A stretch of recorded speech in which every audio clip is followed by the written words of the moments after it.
മാർക്കറ്റിൽ ട്രേഡ് ചെയ്യണമെങ്കിൽ നമുക്ക് ആദ്യം വേണ്ടത് എന്താണ്? ഒരു ട്രേഡിംഗ് അക്കൗണ്ടാണ്.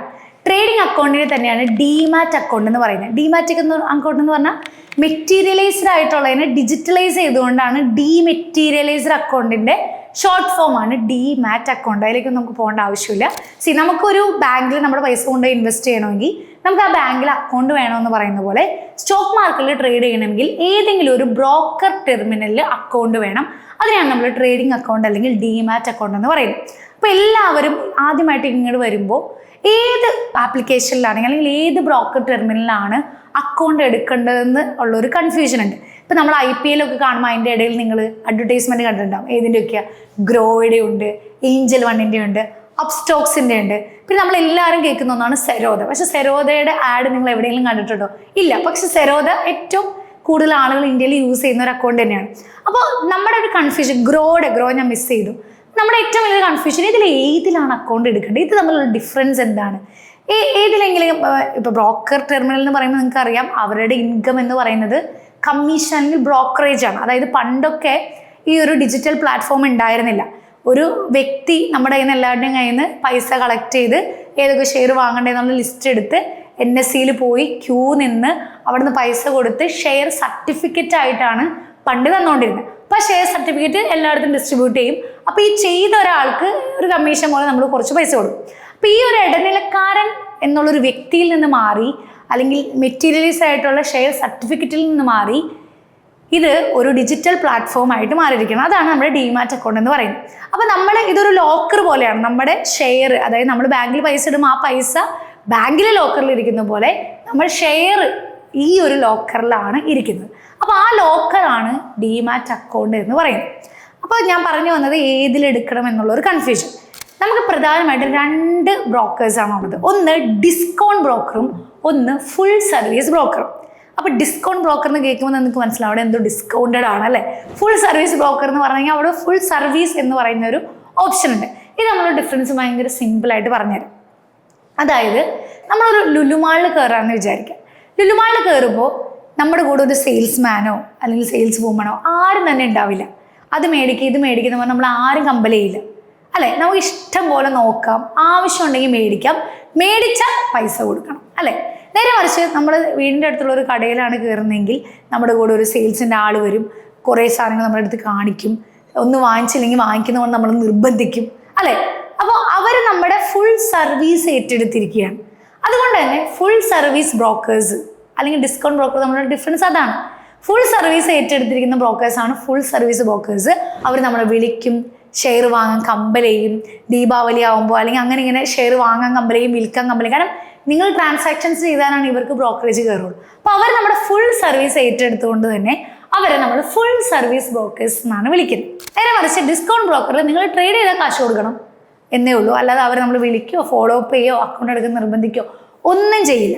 അപ്പോൾ ഫുൾ സർവീസ് ഏറ്റെടുത്തിരിക്കുന്നവർക്ക് കുറച്ച് ചാർജ് കൂടുതലുണ്ട്, ഇവിടെ കുറച്ച് ഡിസ്കൗണ്ട് ഉണ്ട് എന്നുള്ളതാണ്. അപ്പോൾ ഇതാണ് മേജറായിട്ട് ഡിസ്കൗണ്ട് ബ്രോക്കറും ഫുൾ സർവീസ് ബ്രോക്കറും തമ്മിലുള്ള വ്യത്യാസം. ഇതിൽ നിങ്ങൾ ആദ്യം ചൂസ് ചെയ്യേണ്ടത് ഒരു ഡിസ്കൗണ്ട് ബ്രോക്കർ തന്നെയാണ്. കാരണം അതിൽ ബ്രോക്കറേജ് കുറവാണ്. ഓക്കെ, അപ്പോൾ ഡിസ്കൗണ്ട് ബ്രോക്കറിൽ ഒരുപാട് ബ്രോക്കേഴ്സ് ഉണ്ട്. Zerodha, Angel One, Alice Blue, Upstox, First Stock, ഇതെല്ലാം ഡിസ്കൗണ്ട് ബ്രോക്കറാണ്.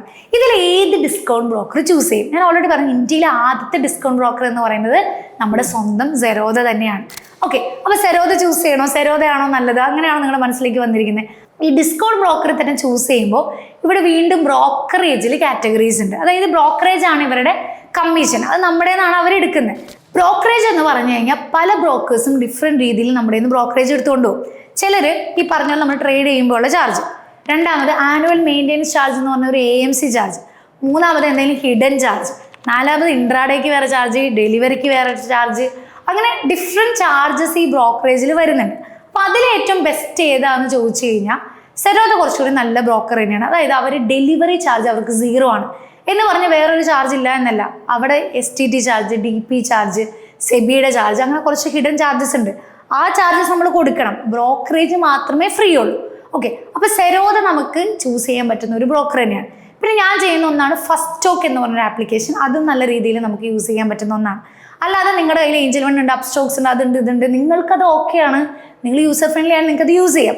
ഗ്രോ കുറച്ചുകൂടി നല്ലതാണ്. ഗ്രോ കുറച്ചുകൂടി ഒരുപാട് അഡ്വർടൈസ്മെൻറ്റ് മാർക്കറ്റിംഗ് ഒക്കെ ചെയ്യുന്നുണ്ട്. ഗ്രോയിൽ എല്ലാം അവൈലബിൾ ആണ്, ഭയങ്കര യൂസർ ഫ്രണ്ട്ലി ആണ്.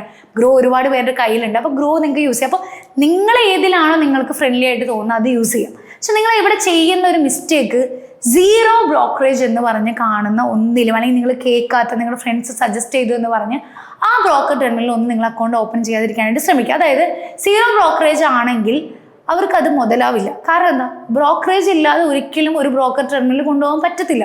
അവർക്ക് ഒരുപാട് ചാർജസ് ഉണ്ട്, സർവീസ്, അവരുടെ സെർവർ, അവർ ഒരുപാട് കാര്യങ്ങളുണ്ട്. അപ്പോൾ സീറോ ബ്രോക്കറേജ് കൊടുക്കുകയാണെങ്കിൽ അവർ വേറെ ഏതെങ്കിലും രീതിയിൽ നിങ്ങളുടെ കയ്യിൽ നിന്ന് ആ ബ്രോക്കറേജ് എടുക്കാനായിട്ടുള്ള കാര്യങ്ങൾ അവർ ചെയ്യും. അപ്പോൾ അതുകൊണ്ട് സീറോ ബ്രോക്കേഴ്സ് എന്ന് പറഞ്ഞൊരു ടെർമിനൽ മാക്സിമം നിങ്ങൾ യൂസ് ചെയ്യാതിരിക്കുക എന്നുള്ളതാണ് എൻ്റെ ഒരു ഒപ്പീനിയൻ. നിങ്ങൾക്കത് സാറ്റിസ്ഫൈഡ് ആണെങ്കിൽ യു ക്യാൻ ഗോ. അല്ലാതെ എൻ്റെ ഒരു അഭിപ്രായം എന്ന് പറയുന്നത് സീറോ ബ്രോക്കറേജ് ചാർജുള്ള ടെർമിനൽസ് ഉപയോഗിക്കാതിരിക്കുക എന്നുള്ളതാണ്. കുറച്ച് പോപ്പുലറായ ബ്രോക്കർ ടെർമിനലിൻ്റെ കുറച്ച് ഫീച്ചേഴ്സ് ഞാൻ പറഞ്ഞുതരാം. അതിൽ മെയിനായിട്ട് സെറോദയാണ്. സെറോദ ക്ലീൻ ഇൻ്റർഫേസ് ആണ്, ലോ ബ്രോക്കറേജ് ആണ്, ഗുഡ് ചാർട്ട്സ് ആണ്. ഒരുപാട് ആക്റ്റീവ് ട്രേഡേഴ്സ് സെറോദ യൂസ് ചെയ്യുന്നുണ്ട്. ഗ്രോ ആണെങ്കിൽ കുറച്ചുകൂടി ബിഗിനർ ഫ്രണ്ട്ലി ആണ്, സിമ്പിൾ ഇൻ്റർഫേസ് ആണ്, ഇൻവെസ്റ്റേഴ്സിനും ന്യൂ കമേഴ്സിനൊക്കെ അത്യാവശ്യം നന്നായിട്ട് ചെയ്യാൻ പറ്റും. ഏഞ്ചൽ വൺ ആണെങ്കിൽ റിസർച്ച് സപ്പോർട്ടും ട്രേഡിംഗ് ടൂൾസും അഡ്വൈസറി ഫീച്ചേഴ്സും ഒക്കെ അവിടെ നല്ലതാണ്. അപ്സ്റ്റോക്ക് ആണെങ്കിൽ ഫാസ്റ്റ് പ്ലാറ്റ്ഫോം ആണ്, കോമ്പറ്റീറ്റീവ് പ്രൈസിങ് ആണ്, ട്രേഡിംഗ് ടൂൾസ് അതിനകത്തുണ്ട്. പിന്നെ കുറച്ചുള്ളതെന്ന് പറഞ്ഞാൽ ബാങ്ക് ബേസ്ഡ് ബ്രോക്കേഴ്സ് ആണ്. ICICI, direct, HDFC, sky, Kodak securities ഒക്കെ ബാങ്ക് ബേസ്ഡ് ബ്രോക്കേഴ്സ് ആണ്. ഇപ്പോൾ ഞാൻ ചെയ്യുന്നതെന്ന് പറഞ്ഞാൽ ബാങ്ക് ബേസ്ഡ് ബ്രോക്കേഴ്സ് ഒന്നും ഞാൻ യൂസ് ചെയ്തിട്ടില്ല. ഫുൾ സർവീസ് ബ്രോക്കേഴ്സ് ഞാൻ യൂസ് ചെയ്തിട്ടില്ല. പിന്നെ നിങ്ങൾക്ക് ഫുൾ സർവീസ് ബ്രോക്കേഴ്സ് ഓൾറെഡി ഉണ്ടെങ്കിൽ അതവിടെ കിടന്നോട്ടെ, വേറെ ഒന്ന് നിങ്ങൾക്ക് സ്റ്റാർട്ട് ചെയ്താൽ മതി. നിങ്ങളുടെ പാൻ കാർഡ് ഉപയോഗിച്ച് നിങ്ങൾക്ക് എത്ര ബ്രോക്കർ ടെർമിനൽ വേണമെങ്കിലും ഓപ്പൺ ചെയ്യാം. ഇന്ന് പോലെ ചവറ് പോലെ ഒരുപാട് ഓപ്പൺ ചെയ്യരുത്. ഇപ്പം ഞാനാണെങ്കിൽ ഞാൻ സെറോദയിൽ എൻ്റെ ലോങ് ടൈം ഇൻവെസ്റ്റ്മെൻറ്റും ഫസ്റ്റ് സ്റ്റോക്കിൽ ഞാൻ എൻ്റെ ട്രേഡിങ്ങും ആണ് ചെയ്യുന്നത്. അപ്പോൾ അങ്ങനെ നിങ്ങൾക്ക് ഒരു 2 എടുത്തിട്ട് അപ്പോൾ ലോങ് ടൈം ഇൻവെസ്റ്റ്മെൻറ്റ് അല്ലെങ്കിൽ നിങ്ങൾ എപ്പോഴും കണ്ടുകൊണ്ടിരിക്കും ട്രേഡ് ചെയ്യുന്ന അക്കൗണ്ടിൽ തന്നെ. അപ്പോൾ അത് മാറ്റി വയ്ക്കുക, അത് കാണാതിരിക്കുക എന്നുള്ളത് ഏറ്റവും ഇമ്പോർട്ടൻറ്റ് കാര്യം തന്നെയാണ്. അപ്പോൾ അങ്ങനെ നിങ്ങൾക്ക് ഡിസ്റ്റിങ്വിഷ് ചെയ്ത് ഒരു 2 or 3 അതിൽ കൂടുതൽ ചെയ്യരുത്.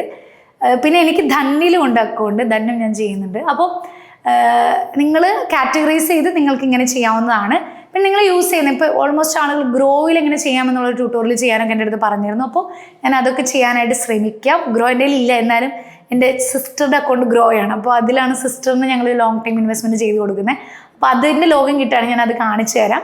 ഓക്കെ, അപ്പോൾ ഗ്രോയിൽ ഞാൻ ട്യൂട്ടോറിയൽ ചെയ്യാനായിട്ട് ശ്രമിക്കാം. അപ്പോൾ ഞാൻ പറഞ്ഞു വന്നതിൻ്റെ ഒരു ഉള്ളടക്കം ഇത്രയേ ഉള്ളൂ.